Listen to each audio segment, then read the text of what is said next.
Hello my dear learners, welcome to IAS short. मेरा नाम है मयूरी भागवानी और आज की डेट है 11 नवंबर 2022 और इस डेली न्यूज़ एनालिसिस में आप सभी का स्वागत है। डेली न्यूज़पेपर एनालिसिस हम जो लेते हैं उसमें हम 11 नवंबर यानी कि आज की न्यूज़ को हम डिस्कस करते हैं। और आज की न्यूज़ जितनी भी द हिंदू और द इंडियन एक्सप्रेस में आई है, जितने भी इम्पोर्टेंट आर्टिकल्स हैं हमारे एग्जाम के पर्सपेक्टिव से, उन सभी को यहाँ पे एनालाइज करेंगे। ना सिर्फ बाकी एग्जाम्स के पर्सपेक्टिव से बल्कि यूपीएससी के पर्सपेक्टिव से भी। ओके, तो शुरुआत करते हैं। और आपको मैं बता दूं कि आप अगर हमसे कनेक्ट करना चाहते हैं तो इन सभी मीडियम्स के थ्रू कनेक्ट कर सकते हैं।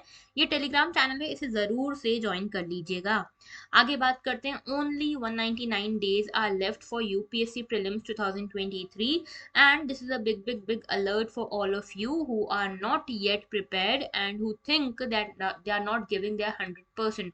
तो जो लोग भी अपना 100% नहीं दे रहे हैं, प्लीज अपना 100% दो। Okay, today's pinch of positivity says that there are 9 things, if you leave these 9 things you will be happy। okay, so stop complaining, stop limiting your beliefs, stop blaming others, stop negative self talk, stop focusing on the past, stop resisting change, stop the need to impress others and always trying to be right, and also stop the need of others approval। दूसरे क्या चाहते हैं, क्या सोचते हैं आपके बारे में, कैसे सोचते हैं, ये सब कुछ भी आपके काम का नहीं है। आपके काम का ये है कि आप अपने ड्रीम को पूरा करने के लिए क्या कुछ कर रहे हो। ओके, आगे बात करते हैं। पहला आज का आर्टिकल पेपर 3 एनवायरमेंट से कनेक्टेड है, इंडियन एक्सप्रेस की न्यूज है। ठीक है, तो यहाँ पे एक रिपोर्ट आई है। ये रिपोर्ट जो है CO2 एमिशन को मेजर करती हुई रिपोर्ट है। और इसमें पाया गया कि ये CO2 एमिशन इतना हो रहा है हमारे इंडिया में, हमारे पूरे वर्ल्ड में, कि जो हमारा टारगेट है 1.5 डिग्री सेल्सियस पे टेम्परेचर राइज को रोकना, वो बहुत मुश्किल लग रहा है।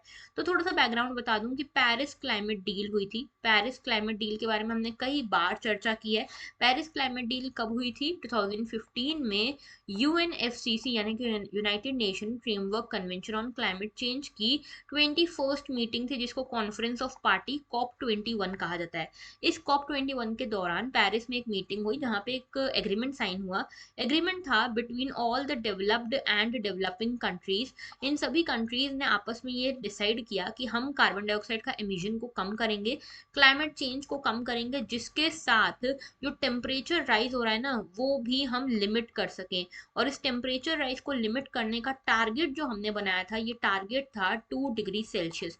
यानी कि इस सेंचुरी के एंड तक, यानी कि 2100 ईयर तक हमारा जो टेम्परेचर राइज हो, that should not be more than 2 degree Celsius. And we should preferably try कि ये 2 डिग्री सेल्सियस भी ना, 1.5 डिग्री सेल्सियस पे ही टेम्परेचर राइज हमारा रुक जाए। ओके, तो हमारा टारगेट क्या हो गया? 1.5 डिग्री सेल्सियस से ज्यादा टेम्परेचर राइज ना हो by the end of this century.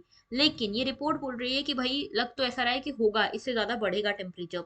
तो देखो यहाँ पे ग्लोबल कार्बन डाइऑक्साइड एमिशन यहाँ पे पता लगाया गया है इसके बारे में। ठीक है, ग्लोबल कार्बन डाइऑक्साइड प्रोजेक्ट जो है, ग्लोबल कार्बन प्रोजेक्ट, इन्होंने एक रिपोर्ट निकाली और इन्होंने बोला कार्बन डाइऑक्साइड एमिशन जो है वो बढ़ रहा है। ठीक है, और ऐसा बढ़ रहा है कि 50% से ज्यादा चांसेस ये हैं कि ये जो 1.5 डिग्री सेल्सियस हमने अपना टेम्परेचर राइज का एक टारगेट बनाया है, इस पे तो नहीं रुक पाएंगे हम। ठीक है, तो ऐसा लग रहा है कि 1.5 डिग्री सेल्सियस से ज़्यादा ही टेम्परेचर राइज होगा, क्योंकि हम कार्बन डाइऑक्साइड इतना एमिट कर रहे हैं। ओके, और इसके अलावा जो टोटल कार्बन डाइऑक्साइड एमिशन है, ये आप देखोगे, टोटल कार्बन डाइऑक्साइड एमिशन जो है, इसमें आप देखोगे तो लैंड यूज चेंज और डिफोरेस्टेशन को हटाने के बाद भी लगभग 38.6 बिलियन टन हमारा जो कार्बन डाइऑक्साइड है, वो पिछले साल से ज़्यादा इस बार एमिट हुआ है।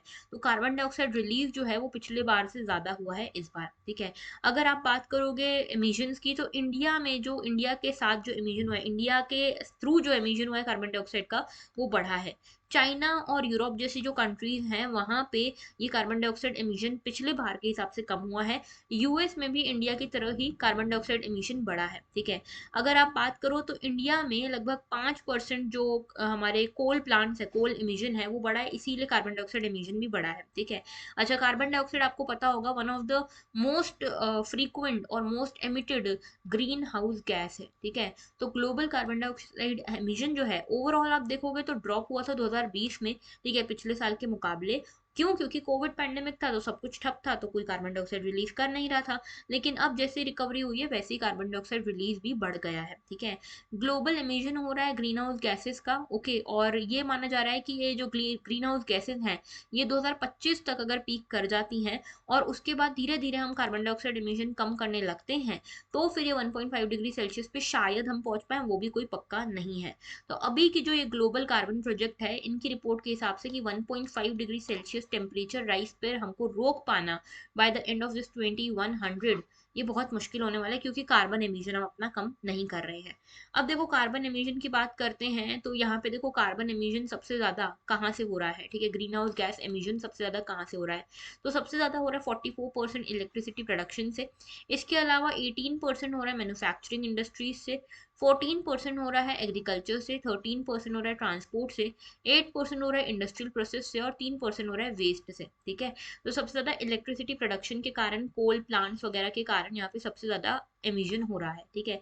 और एग्रीकल्चर में भी आप चाहो तो इसको कैटेगराइज कर सकते हो, ठीक है। आगे बात करते हैं। अभी देखो पीएम जो है हमारे मोदी जी, उन्होंने 5 प्रण लिए जिनको हम पंचामृत टारगेट कहते हैं, ठीक है। पंचामृत टारगेट्स हमारे टारगेट्स हैं क्लाइमेट चेंज को लेकर, ठीक है। तो हमने यहाँ पे पहला टारगेट लिया कि बाय 2030 हम अपनी जो नॉन फॉसिल एनर्जी कैपेसिटी उसको 500 गीगावाट तक करेंगे। बाय 2030 हम अपनी जो पूरी एनर्जी रिक्वायरमेंट है उसमें से 50% एनर्जी रिक्वायरमेंट रिन्यूएबल एनर्जी के थ्रू कंप्लीट करेंगे। बाय 2030 इंडिया जो है अपना टोटल प्रोजेक्टेड कार्बन एमिशन को रिड्यूस करेगा 1 बिलियन टन से। बाय 2030 इंडिया जो है अपना कार्बन इंटेंसिटी जो है उसको भी कम करेगा, कार्बन इंटेंसिटी को भी कम करेगा बाय 45%। और 2070 तक हम कार्बन न्यूट्रल होने की कोशिश करेंगे, यानी कि नेट जीरो टारगेट हमारा रहेगा, नेट जीरो एमिशन का। अब ये नेट जीरो का क्या मतलब है? नेट जीरो का मतलब है कि जितना कार्बन डाइऑक्साइड हम रिलीज कर रहे हैं एटमॉस्फेयर में, उतना ही कार्बन डाइऑक्साइड हमारा एटमॉस्फेयर फिर से अब्जॉर्ब कर ले, via trees, via oceans or whatever. Okay, so net zero refer to the balance where emission of greenhouse gases are offset by the absorption of equivalent amount from the atmosphere. तो जितना green house gas release हुई है उतना ही absorb हो जाए, उसको बोलते हैं नेट जीरो। इसमें अलग अलग कंट्रीज ने अलग अलग प्लेजेस लिए हैं, जैसे चाइना ने ये बोला कि बाय 2060 ये कार्बन न्यूट्रल होने की कोशिश करेंगे, यूएस ने बोला कि ये बाय 2050 होंगे और इंडिया ने बोला बाय 2070 हम कार्बन न्यूट्रल होंगे, ओके। इसके अलावा नेक्स्ट इशू है हमारा India in Ukraine Russia war, okay. तो ये हमारा जीएस पेपर 2 से कनेक्टेड है। जीएस पेपर 2 के इंटरनेशनल रिलेशन से आप इसको कनेक्ट कर सकते हो, इंडियन एक्सप्रेस का आर्टिकल है। आर्टिकल क्या है कि बेसिकली यूक्रेन रशिया जो वॉर हो रही है खत्म होने का नाम नहीं ले रही है, काफी लंबा समय हो चुका है।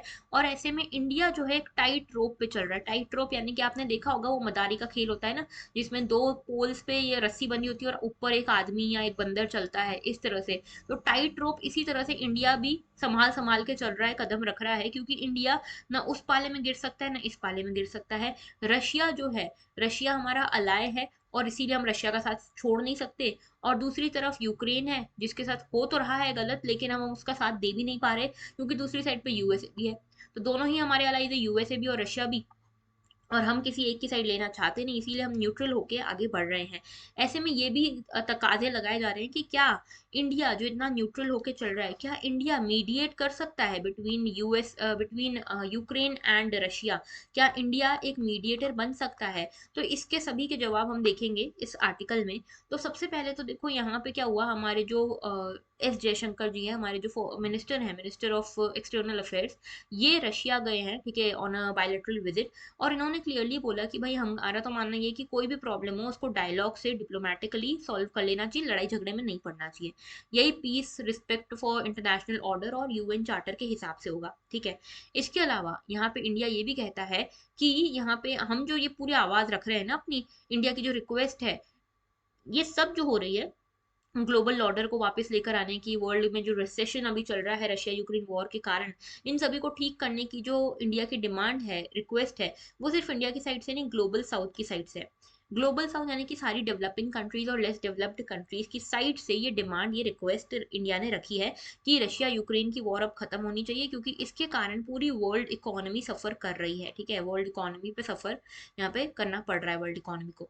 तो ग्लोबल इकोनॉमी जो है बहुत ज़्यादा डिपेंडेंट हो गई है किसी भी तरह के कॉन्फ्लिक्ट को लेकर। जैसे अगर मान लो आप, ये पूरा एक घर है, ठीक है, इस घर में एक कमरे में झगड़ा हो रहा है, तो क्या बाकी सब लोग शांति से सो पाएंगे, शांति से बैठ पाएंगे? नहीं बैठ पाएंगे। तो वैसा ही वर्ल्ड के साथ भी होता है। वर्ल्ड में अगर कहीं पे भी कॉन्फ्लिक्ट है तो कोई भी शांति से नहीं बैठ पाता, कुछ ना कुछ असर आपको देखने को मिलता है, चाहे फिर वो इकोनॉमिक तरीका हो या पॉलिटिकल तरीका हो या जो भी हो। ठीक है, तो ग्लोबल साउथ ने बड़ा ये विनती करी, रिक्वेस्ट करी कि अब ये बंद कर दो। ठीक है, क्योंकि 2 साल हो चुके हैं कोविड के भी, और इसको हम चाहते हैं कि आप लोग इंटरनेशनल लॉ को, ऑर्डर को सपोर्ट करो, रिक्वेस्ट इनको रिस्पेक्ट करो और उस हिसाब से अपना फाइनल डिसीजन लो, डायलॉग के थ्रू, डिप्लोमेसी के थ्रू। ओके, इसके अलावा ये भी मना करा इंडिया ने, इंडिया के ऊपर ये इल्ज़ाम लगाए जा रहे थे कि रशिया ने जो इन्वेड किया है यूक्रेन के ऊपर, क्या इंडिया इसके साथ खड़ा हुआ है, क्या इंडिया इसको अप्रूव करता है? तो इंडिया ने बोला नहीं नहीं, बिल्कुल हम अप्रूव नहीं करते। हम तो उल्टा कहते हैं कि कोई भी कंट्री जो है उसकी सॉवरेनिटी, उसकी इंटीग्रिटी, टेरिटोरियल इंटीग्रिटी को कोई भी हार्म नहीं करना चाहिए। ओके, लेकिन लेकिन यहाँ पे इंडिया ने कहीं पे भी डायरेक्टली रशिया का नाम नहीं लिया है। ठीक है, इंडिया ने बोला हाँ भाई, हमने यूएन में कई बार वोट देने से मना किया, एब्सटेन किया है, लेकिन हम फिर भी बाकी कंट्रीज से अच्छी स्थिति में, चाइना जैसी कंट्रीज जैसे नहीं है हम, जो यहाँ पे खुलेआम रशिया का साथ दे रहे हैं या खुलेआम यूएन चार्टर को वायलेट करते हैं। हम यहाँ पे बिल्कुल निंदा करते हैं इस रशिया यूक्रेन वॉर की, और ये भी कहा है बार बार इंडिया ने कि डायलॉग के थ्रू चीज़ों को सॉल्व करना चाहिए। कभी रशिया को सपोर्ट करते हुए या एक्सप्लिसिटली बाहर आके सपोर्ट करते हुए इंडिया ने ऐसा कभी नहीं दिखाया है। ठीक है, अच्छा, इसके अलावा इंडिया का क्या मीडिएटिंग रोल हो सकता है? तो देखो, इंडिया जो है ऐसी पोजीशन में अभी दिख रही है न्यूट्रल प्लेयर वाली। तो लोग बोल रहे हैं कि इंडिया को एक मीडिएटर की भूमिका निभानी चाहिए, लेकिन ऐसे में अभी बहुत सारी चीज़ें हैं जो हमको ध्यान में रखनी है। जैसे 4 क्वेश्चन हैं जो हमको ध्यान में रखने हैं। ठीक है, पहला क्वेश्चन तो ये कि बैंडविड्थ। बैंडविड्थ यानी कि इंडिया जो है, इंडिया को डायनामिक समझने पड़ेंगे, रशिया के भी और यूक्रेन के भी। और यहाँ पे सिर्फ रशिया एंड यूक्रेन शामिल नहीं है, यहाँ पे यूएसए शामिल है, यूरोपियन यूनियन शामिल है और कई सारे देश शामिल है रशिया के आसपास वाले। तो इसीलिए पहली चीज़ तो हमको ये समझनी पड़ेगी कि एक डायनेमिक वॉर है, एक डायनेमिक बैटल है जिसमें पार्टनर्स चेंज होते रहेंगे। तो रशिया जो है, रशिया क्या चाहता है, नाटो क्या चाहता है, इन सब के इंटरेस्ट की बात हो रही है। हमें अभी बीच में कूदते हैं तो उसके कॉन्सिक्वेंसेस हो सकते हैं। दूसरा क्वेश्चन ये है कि यहाँ पे हमारा जो है ग्लोबल क्राइसिस में जब भी हमने बीच में नेगोशिएट करने की कोशिश करी है, हमारा बहुत अच्छा एक्सपीरियंस नहीं रहा है। ठीक है, हमने ये कोरियन वॉर के दौरान भी कोशिश करी थी, और उसके बाद श्रीलंका में सिविल वॉर चल रहा था तब भी कोशिश करी थी। दोनों टाइम में से श्रीलंका वॉर जो था, ये तो स्पेशली हमारा एक थैंकलेस वेंचर बन गया था। यहाँ पे लोगों ने, श्रीलंका के लोगों ने खुद इंडियंस को, इंडियन आर्मी को भगाया कि भैया आप जाइए, हमें आपका सपोर्ट नहीं चाहिए। तो हमने जब भी नेगोशिएट करने की कोशिश करी, कुछ अच्छा चाहने की कोशिश करी, हमारे साथ ऐसा हुआ है। ठीक है, थर्ड क्वेश्चन है रिस्क टेकिंग एबिलिटी। अब देखो, रिस्क टेकिंग, हम अगर मीडिएटर बन जाते हैं और रिस्क ले लेते हैं, तो हमको ये समझना पड़ेगा कि नॉर्मल जो हम सर्जिकल स्ट्राइक करते हैं पाकिस्तान के ऊपर, वो अलग काइंड ऑफ रिस्क है, और यहाँ पे पूरा का पूरा ग्लोबल पॉलिटिक्स इन्वॉल्व हो जाएगा, ये अलग तरह की रिस्क है। तो सोच समझ के हमको इसमें हाथ डालना चाहिए। फोर्थ ये है क्रेडिबिलिटी का इशू, यानी कि इंडिया को ऐसा लग रहा है कि अभी इंडिया को क्रेडिबिलिटी मिल गई है, लेकिन अभी भी कई सारी कंट्रीज, वेस्ट हो चाहे रशिया हो, ऐसी कंट्रीज हैं जो ये मौके ढूंढ रही हैं, अपॉर्चुनिटीज ढूंढ रही हैं कि किसी तरह से इंडिया को प्रूव कर दिया जाए कि ये सामने वाले की साइड पे है, सो दैट हमारा रास्ता क्लियर हो जाए। तो यहाँ पे इंडिया को एज अ मीडिएटर दिखा पाना बहुत डिफिकल्ट होने वाला है, क्योंकि क्रेडिबिलिटी अभी तो है लेकिन आगे रहेगी कि नहीं पता नहीं है। ओके, इसके अलावा ये भी है कि यहाँ पे एस जयशंकर जी ने ये क्लियर कर दिया कि भाई देखो, मैं बायलेटरल मीटिंग पे आया हूँ, मैं कोई रशिया को सपोर्ट करने नहीं आया हूँ। हमने nuclear, space, defence technology, energy, इन सब के ऊपर बात भी करी है। ओके, अच्छा, इसके साथ इंडिया को ये भी समझना चाहिए कि इंडिया जो है अभी रशिया का इतना साथ दे रहा है, पर क्या रशिया साथ देगा? इंडिया देखो, इंडिया रशिया का बहुत अच्छा डिफेंस पार्टनर है। तो इंडिया की जो डिफेंस पूरी की पूरी सेक्टर है, जितना आर्मी नेवी वगैरह है, उनकी काफ़ी इंपॉर्टेंट इन्फॉर्मेशन रशिया के पास है। ओके, और रशिया ऐसा नहीं कि सिर्फ इंडिया के साथ डील करता है, चाइना के साथ भी डील करता है। तो इंडिया को ये तो ठीक है, इंडिया जो अभी टाइट रोप पे चल रहा है, सही कर रहा है, न्यूट्रल अपना पोजीशन बना के चल रहा है, ये सही कर रहा है। लेकिन साथ में इंडिया को अपने फ्यूचर का भी सोचना चाहिए। रशिया और चाइना के बीच में जो भी ट्रेडिंग हो रही है, उसके बीच में कहीं पे इंडिया की इंपॉर्टेंट इन्फॉर्मेशन लीक तो नहीं हो रही, इसका भी ध्यान हमको ही रखना पड़ेगा। ओके, तो ये था पूरा आर्टिकल। अच्छा देखो, रशिया यूक्रेन वॉर जो हो रहा है, इसमें इंपॉर्टेंट लोकेशंस देख लो। ये है लुहांस्क, ये है डोनेस्क। ओके, यहाँ पे सबसे ज्यादा पहले आया था पहले रशिया आया था यहाँ पे। और इसके अलावा ये क्रीमिया, ये तो पहले ही एनेक्स कर चुका है। 24 फरवरी से ये टेंशन शुरू हुए हैं, अभी तक खत्म होने का नाम नहीं ले रहे हैं। ओके, आगे बात करते हैं इंडिया का क्या स्टैंड रहा है। तो देखो, इंडिया ने कभी भी रशिया को अलग से नेम कॉल आउट करके टारगेट नहीं किया है। इंडिया ने हमेशा बोला है कि जो भी यहाँ पे इशू चल रहा है उसको डिप्लोमेटिकली सॉल्व कर लो, डायलॉग के थ्रू सॉल्व कर लो। तो यूनाइटेड नेशन सिक्योरिटी काउंसिल में एक अभी रिजोल्यूशन भी आया था, उसमें भी यहाँ पे यूएस ने स्पॉन्सर किया था इस रेजोल्यूशन को, लेकिन इंडिया ने इसमें एब्सटेन कर दिया, इंडिया गया ही नहीं इस मीटिंग में। वैसे यूनाइटेड नेशन जनरल असेंबली में भी कुछ रेजोल्यूशन आए और इंटरनेशनल एटॉमिक एनर्जी एजेंसी में भी आए रेजोल्यूशन, लेकिन इंडिया ने इन सभी से एब्सटेन किया है अपने आप को और न्यूट्रलिटी मेंटेन करने की कोशिश की है। इंडिया का स्टैंड क्या है? इंडिया का स्टैंड क्लियर है कि रशिया और यूक्रेन के बीच में ये वॉर नहीं होना चाहिए, शांति होनी चाहिए, किसी के भी सॉवरेनिटी और टेरिटोरियल इंटीग्रिटी पे हमको बाधा नहीं लानी चाहिए। लेकिन इंडिया जो है धीरे धीरे एडवोकेट ये भी कर रहा है पॉलिटिकल और डिप्लोमेटिक सॉल्यूशंस को, और चाहता है कि लॉन्ग टर्म पीस हो जाए इस पूरे एरिया में। ठीक है, ये जो है ये पूरा पाथ जो है, ये पाथ यही हो सकता है कि पीसफुल डायलॉग के थ्रू सॉल्व हो जाए। और लास्ट नवंबर में इंडिया ने तो यूक्रेन स्पॉन्सर्ड रिजोल्यूशन के अगेंस्ट भी वोट किया था। ठीक है, कि ये कंडेम करते हुए कि ह्यूमन राइट वायलेशन हो रहा है क्रीमियन में, तो इसको यहाँ पे अगेंस्ट में वोट किया था इंडिया ने। ठीक है, आगे बात करते हैं। Asian India East Asia summit VP starts 3 day trip to Cambodia today.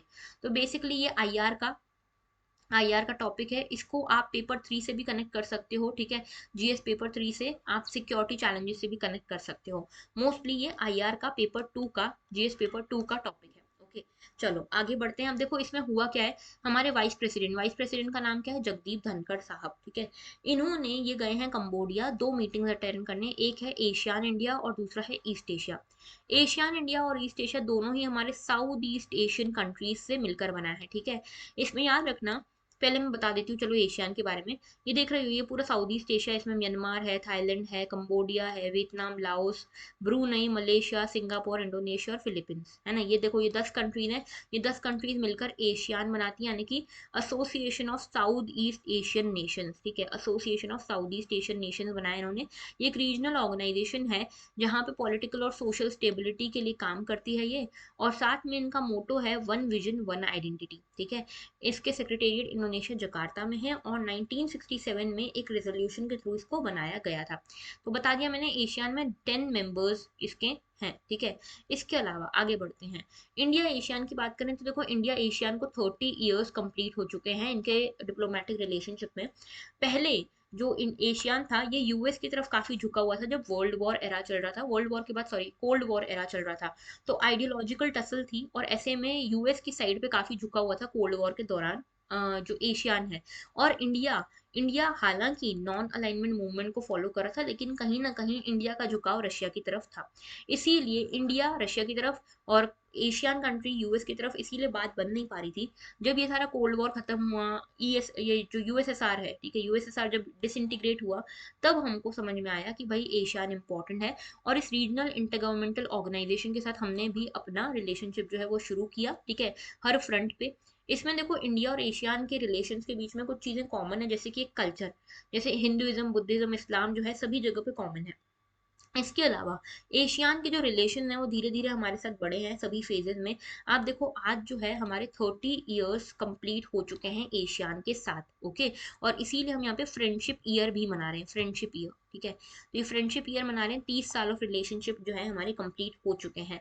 और यहाँ पे ये भी बोला गया है, बार बार ये बोला जाता है कि एशियान जो है हमारा सेंट्रल पॉइंट है हमारी लुक ईस्ट पॉलिसी का।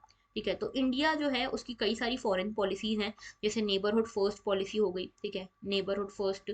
दूसरा हो गया हमारा लुकीज पॉलिसी। ठीक है, इस तरह की कई सारी पॉलिसीज है जिसमें इंडिया जो है अपने आसपास की कंट्रीज के साथ रिलेशनशिप मेंटेन करना चाह रहा है। और इसमें हमारे जगदीप धनखड़ साहब ने कहा है कि जो लुकीज पॉलिसी है उसका सेंट्रल पॉइंट एशियान ही है, इसी को ध्यान में रखते हुए हमने ये पॉलिसी बनाई है। ठीक है, तो इसमें ये तो बात कर ली हमने, अब बात कर लेते ईस्ट एशिया समिट की। ईस्ट एशिया समिट भी होने वाली है। ठीक है, और ये ईस्ट एशिया समिट जो है ये किसके किसके बीच में होने वाली है? एशियान की 10 कंट्रीज हैं इसमें। ठीक है, और साथ में 8 कंट्रीज और हैं। ये 8 कंट्रीज कौन कौन सी हैं? एक है यूएस, दूसरा है इंडिया, ठीक है, तीसरा है ऑस्ट्रेलिया और चौथा है न्यूजीलैंड। ओके, पांचवा है जापान और छठा है साउथ कोरिया। इसके अलावा चाइना और रशिया। तो ये 8 कंट्रीज और हैं, यानी कि एशियान की 10 और 8 कंट्रीज, ये कुल मिला के 18 कंट्रीज जो है ये ईस्ट एशिया समिट का हिस्सा है। ठीक है, देख सक रहे हो, Russia, China, south Korea, Japan, Vietnam, Laos, Cambodia, Philippines, US, India, Myanmar, Thailand, Malaysia, Singapore, Indonesia, Brunei, Australia और न्यूजीलैंड। ये सब जो है ये एशियान के 10 मेंबर प्लस 8 मेंबर, ये कुल मिला के बनती है ईस्ट एशिया समिट। ओके, आगे बात करते हैं। इसरो का क्रायोजेनिक इंजन जो है वो टेस्ट कर लिया गया है फॉर LVM-3। तो बेसिकली LVM क्या है, लॉन्च व्हीकल जो है, ये लॉन्च व्हीकल मार्क 3 है। ठीक है, और इसके लिए क्रायोजेनिक इंजन शुरू हो रहा है।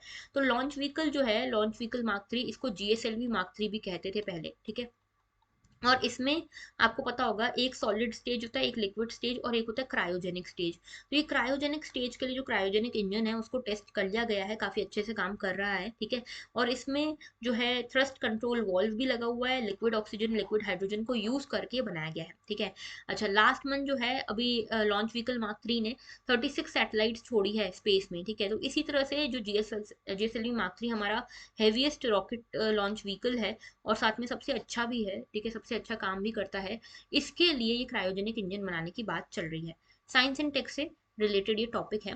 क्रायोजेनिक इंजन की बात करें तो क्रायोजेनिक का मतलब होता है वो चीजें जो बहुत कम टेम्परेचर पे, वेरी वेरी लेस टेम्परेचर पे काम करती हैं। ठीक है, तो यहाँ पे क्रायोजेनिक इंजन जो है, क्रायोजेनिक स्टेज जो है, ये लास्ट स्टेज है स्पेस लॉन्च व्हीकल का, इस स्पेस लॉन्च व्हीकल का। और यहाँ पे जो है ऐसे मटेरियल यूज होने वाले हैं जहाँ पे जो बहुत ही कम टेम्परेचर्स पे एग्जिस्ट करते हैं, जैसे -150 डिग्री सेल्सियस पे। ओके, इसके साथ यहाँ पे क्रायोजेनिक का फायदा ये है कि बाकी सॉलिड या लिक्विड इंजन के बदले अगर आप क्रायोजेनिक इंजन यूज करते हो तो कम एनर्जी में आप ज्यादा आउटपुट निकाल पाते हो, और इसके लिए liquid oxygen liquid hydrogen use किया जाता है। ओके, अच्छा देखो यहाँ पे ये एक आपको दिखाया गया है टाइमलाइन।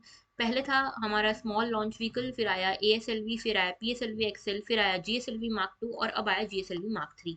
अभी जो GSLV मार्क 3 है उसी को लॉन्च लॉन्च व्हीकल मार्क 3 भी कहा जाता है। ओके, तो इसमें आप देख सकते हो कि ये वाला जो लॉन्च व्हीकल मार्क 3, इसमें सॉलिड लिक्विड और क्रायोजेनिक इंजन रहेंगे जो जियो सिंक्रोनस ट्रांसफर ऑर्बिट में किसी भी चीज को, सैटेलाइट को प्लेस कर पाएंगे।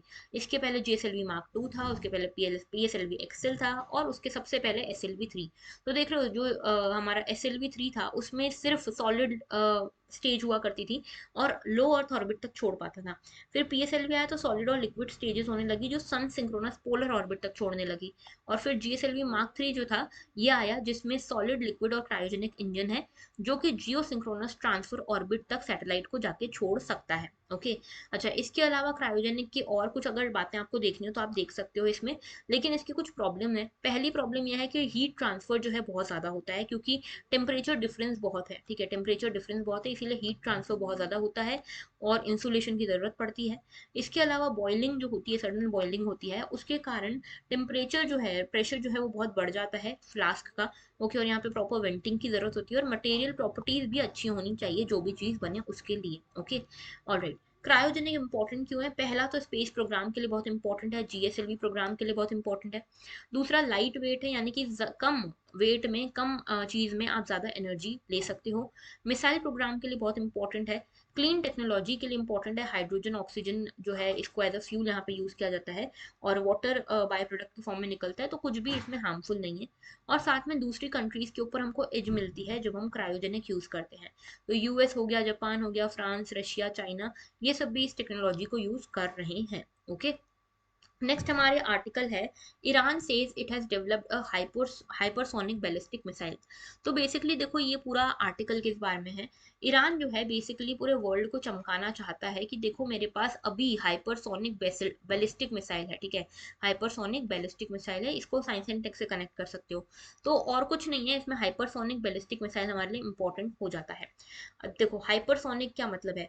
हाइपरसोनिक, सोनिक का मतलब होता है कि विद कंपैरिजन टू साउंड। ठीक है, साउंड की जो स्पीड है उसके कंपैरिजन में जब हम किसी चीज को तोलते हैं तो उसको सोनिक यूज करते हैं।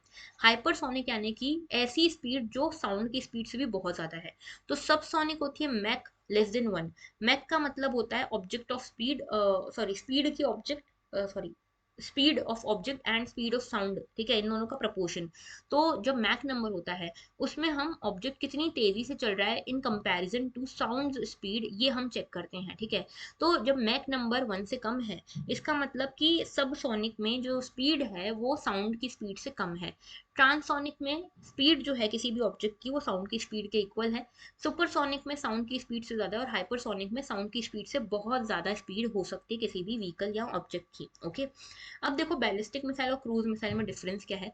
बैलिस्टिक मिसाइल क्या होती है, बैलिस्टिक मिसाइल ऐसे चलती है, ठीक है, यानी कि इसको एक बार आपने छोड़ दिया फोर्स देकर, फिर यहाँ तक आएगी और ग्रेविटेशन के इन्फ्लुएंस में फिर ये जाके गिरेगी, ठीक है, कहीं पे भी गिरनी है वो वहां गिरेगी। तो ये गाइडेड नहीं होती है, ठीक है, गाइडेड नहीं होती है और ग्रेविटेशनल फोर्स के इन्फ्लुएंस में चलती है।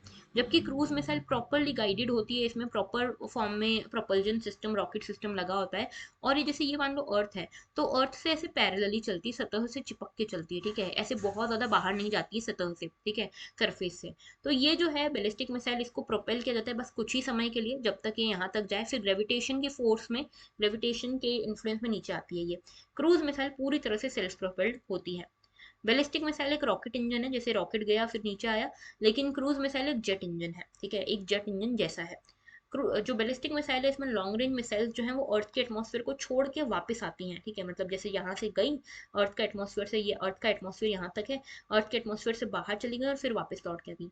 लेकिन क्रूज मिसाइल अंदर ही रहती है अर्थ के एटमॉस्फेयर के। ओके, अच्छा, क्योंकि जो बैलिस्टिक मिसाइलें ये गाइडेड नहीं होती है, ग्रेविटेशन के फोर्स में चलती हैं, तो कहीं पे भी गिर सकती हैं, तो इसीलिए प्रिसीशन कम होता है, जबकि यहाँ पे प्रिसीशन ज़्यादा होता है क्रूज मिसाइल में। ओके, इसके अलावा बैलिस्टिक मिसाइल जो है वो लॉन्ग रेंज होती है, क्योंकि आप देखो ग्रेविटेशन की फोर्स में आप बहुत दूर तक जा सकते हो, लेकिन अगर आप बैटरी से चल रहे हो तो आप बहुत दूर नहीं जा पाओगे। तो यहाँ पे क्रूज मिसाइल जो है उसकी रेंज स्मॉल होती है, जबकि बैलिस्टिक मिसाइल की जो रेंज है काफ़ी लंबी हो सकती है। ओके, हाइपरसोनिक की बात करें तो हाइपरसोनिक में आपको बता चुकी हूँ कि स्पीड इसकी कम से कम 5 मैक होगी। ओके, ये रॉकेट के थ्रू हार्ड टू यहाँ पे लॉन्च हो सकता है, हार्ड टू अटैक होता है, हार्ड टू डिटेक्ट होता है, और यहाँ पे इसको ट्रैक और इंटरसेप्ट करना भी बहुत मुश्किल होता है। अभी किस किस के पास हाइपरसोनिक वेपन है, तो रशिया के पास, यूएस और चाइना के पास हैं। ऑस्ट्रेलिया, फ्रांस, जर्मनी, इंडिया और जापान इसकी तैयारी में लगे हुए हैं। ओके, आगे बात करते हैं। नेक्स्ट हमारा एडिटोरियल है, should chief minister have a से इन अपॉइंटमेंट ऑफ गवर्नर। तो पेपर 2 पॉलिटी से आप इसको कनेक्ट कर सकते हो, ठीक है। अब देखो पहली चीज यहाँ पे पूछी जाती है कि गवर्नर की रोल्स एंड रिस्पॉन्सिबिलिटी क्या है। मैंने आपको कल भी गवर्नर को लेकर एक आर्टिकल दिखाया था, उसके पहले भी, तो याद रखना governor is very very very important for this time prelims and mains. Okay, तो गवर्नर के बारे में हमने देखा था कि आर्टिकल 153 154 में लिखा हुआ है, ठीक है। अब इसके रूल्स एंड रेगुलेशन हमने देखे थे। तो गवर्नर जो है ये अभी से नहीं आया है, ये बहुत पहले से रहा है इसका ऑफिस, मुगल्स के टाइम पे, ब्रिटिशर्स के टाइम पे। और गवर्नर जो है एक लिंक की तरह काम करता है सेंटर और स्टेट के बीच में। ये एक डुअल पर्सन होता है, डुअल रोल होता है इनका। एक तो होता है सेंटर और स्टेट को लिंक करना, और दूसरा होता है स्टेट के एग्जीक्यूटिव हेड के फॉर्म में, ठीक है। तो यहाँ पे जितने भी एडमिनिस्ट्रेटिव और पॉलिटिकल फंक्शन है वो करना भी इनकी जिम्मेदारी बनती है, ठीक है। और इंडिया एक फेडरल कैरेक्टरिस्टिक वाला कंट्री है, यानी कि इंडिया में स्टेट्स और सेंटर जो है उसमें दोनों के पास पावर है, दोनों के पास अपनी अपनी अथॉरिटीज हैं, ठीक है। इसीलिए गवर्नर का रोल बहुत इंपॉर्टेंट हो जाता है। ओके, अच्छा, इसमें सरकारिया कमीशन आई थी बीच में, ठीक है, 1983 में, जिसने ये बोला कि चीफ मिनिस्टर जो है उनसे कंसल्ट करना चाहिए हमको गवर्नर रखने से पहले, गवर्नर को अपॉइंट करने से पहले। ऐसा क्यों कहा गया? देखो ऐसा इसीलिए कहा गया क्योंकि गवर्नर जो है, गवर्नर जनरली सेंट्रल मिनिस्ट्री जो होती है, सेंट्रल गवर्नमेंट जो होती है, उनके अपॉइंटी होते हैं, उनके नॉमिनेटेड पर्सन होते हैं। तो यहाँ पे बहुत बार देखा जाता है कि गवर्नर जो है वो बार बार टसल क्रिएट कर रहे हैं स्टेट गवर्नमेंट के साथ, जो अभी भी हम देख रहे हैं केरला में हो ही रहा है। तो स्टेट गवर्नमेंट जो है बड़ी परेशान हो जाती है, और इसीलिए सरकारी कमीशन ने बोला कि अगर गवर्नर उनकी पसंद का ही होगा तो फिर ये टसल्स नहीं होंगे बार बार, और हमारी जो पूरी फंक्शनिंग है वो खराब नहीं होगी। ओके, तो यहाँ पे ये चीज, अब देखो यहाँ पे ये भी बोला जाता है 1967 तक ये टसल नहीं हो रहे थे, लेकिन 1967 के बाद जब दूसरी पार्टीज आने लगी कांग्रेस के अलावा स्टेट में, तब ये टसल शुरू हुए। ओके, तो बात पूरी ये है कि पॉलिटिकल पार्टीज अलग अलग हैं। फर्स्ट एडमिनिस्ट्रेटिव रिफॉर्म कमीशन आई थी 1969 में, उन्होंने भी यही कहा, ठीक है। तमिलनाडु की गवर्नमेंट जो है उन्होंने राजमन्नार कमेटी सेटअप करी थी इसके लिए। ओके, तो नेशनल कमीशन फॉर रिव्यू जो है, वर्किंग ऑफ कॉन्स्टिट्यूशन को रिव्यू करने के लिए जो नेशनल कमीशन है, उसने भी ये कहा है कि यहाँ पे ये अप्रोप्रिएट होगा कि कमेटी बनाई जाए, और ये कमेटी में चीफ मिनिस्टर हो, प्राइम मिनिस्टर हो, लोकसभा स्पीकर हो, और इनके थ्रू यहाँ पे हम गवर्नर को इलेक्ट करें। इसमें वाइस प्रेसिडेंट भी होना चाहिए, ये एक ऑथर का कहना है। दूसरे ऑथर का कहना है कि यहाँ पे चीफ मिनिस्टर नहीं होना चाहिए, चीफ मिनिस्टर की जगह लीडर ऑफ अपोजिशन होना चाहिए सेंट्रल लेवल का, सो दैट यहाँ पे कोई पार्टी पॉलिटिक्स ना चल पाए। ओके, अभी देखो अभी तो ये सब कुछ नहीं हुआ है, लेकिन ये सब चीजें बोली जा रही हैं। अब क्या चीफ मिनिस्टर को पार्टिसिपेट करना चाहिए? तो देखो गवर्नर का काम होता है कोऑपरेशन और कोऑर्डिनेशन मेंटेन करना, ठीक है, सेंटर और स्टेट के बीच में, और स्पेशली स्टेट में। अब गवर्नर बार बार ये बात भूल जाते हैं कि गवर्नर स्टेट के भी एग्जीक्यूटिव हेड है, यानी कि स्टेट के वेलफेयर का भी उनको सोचना है। वो सिर्फ यहाँ पे सेंट्रल गवर्नमेंट के एजेंट बन के रह जाते हैं। दूसरी चीज ये भी है कि गवर्नर को लेकर कोई प्रॉपर यहाँ पे एलिजिबिलिटी सिग्निफाइड नहीं है, यहाँ पे बताई नहीं गई है। तो इसकी एलिजिबिलिटी यही होती है, माना यही जाता है कि गवर्नर हर उस इंसान को बनाया जाता है जो कि अपने टेन्योर में किसी भी पद पे रहा हो, लेकिन उसने सेंट्रल गवर्नमेंट की बात मानी हो, ठीक है, तो ये एलिगेशंस लगते हैं। ओके, तो गवर्नर जो है वो यहाँ पे एक प्रॉपर फिलोसोफर फ्रेंड या गाइड होना चाहिए, लेकिन ऐसा होता नहीं है, ठीक है। और इसीलिए गवर्नर जो है उसको एड एंड एडवाइस पे काम करने को कहा जाता है, काउंसिल ऑफ मिनिस्टर की। लेकिन अगर सीएम को यहाँ पे पावर दे दी जाए कि आप अपॉइंट करो गवर्नर को, तो ऐसे में क्या होगा, गवर्नर को पता रहेगा कि मैं गवर्नर बना हूं बिकॉज ऑफ द सीएम। तो यहाँ पे गवर्नर की जो पोजीशन है जो सीएम के ऊपर होनी चाहिए वो सीएम के नीचे हो जाएगी। ओके, तो इसीलिए ऑथर कहते हैं कि ऐसा तो नहीं होना चाहिए। ऑलराइट, देखो पावर्स एंड फंक्शंस की बात करें चीफ मिनिस्टर की, तो चीफ मिनिस्टर जो है लीडर होते हैं लेजिस्लेटिव असेंबली के स्टेट की। इसके अलावा यही होते हैं जो काउंसिल ऑफ मिनिस्टर्स बनाते हैं, सबको पोर्टफोलियो अलॉट करते हैं। सीएम जो होते हैं मेन लिंक होते हैं गवर्नर और स्टेट कैबिनेट के बीच में, ठीक है। और जो भी बातचीत करनी होती है वो सीएम के थ्रू होती है। इसके साथ यहाँ पे इनकी ये भी ड्यूटी होती है कि गवर्नर को सारे ही अपने डिसीजंस कम्युनिकेट किए जाए, और साथ में एक स्पोक्स पर्सन होते हैं स्टेट गवर्नमेंट के, कौन, चीफ मिनिस्टर। ओके, तो ये था पूरा आर्टिकल। इसके अलावा चीफ मिनिस्टर के बारे में आप आर्टिकल्स कुछ और देखना चाहते हो तो यहाँ से पढ़ सकते हो, ओथ हो गया, टर्म हो गया, और आर्टिकल नंबर्स हो गए। ओके, ऑलराइट, तो ये था हमारा आज का पूरा आर्टिकल, आज के पूरे टॉपिक्स। इसमें पहला क्वेश्चन आपका जो है, जो आपको कमेंट सेक्शन में जिसका जवाब देना है वो ये है, फर्स्ट ये है पॉलिटी से रिलेटेड है, गवर्नर से ही रिलेटेड है। ओके, सेकंड है आपका मैपिंग एक्सरसाइज जिसमें आपको बताना है कैस्पियन सी के आसपास कौन कौन सी कंट्रीज पड़ती हैं। ओके, एंड थर्ड है आपका मेंस का question, governor should be discharging his और duty in accordance with the spirit of constitution, not just be an agent of centre.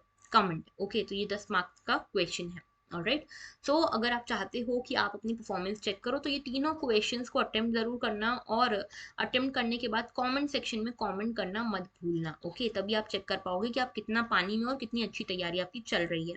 So that was all for today. अगर lecture अच्छा लगा हो तो like जरूर करना, शेयर जरूर करना, कमेंट करना मत भूलना, एंड सब्सक्राइब करना तो बिल्कुल ही मत भूलना। So that was all. Thank you for watching and have a very good day.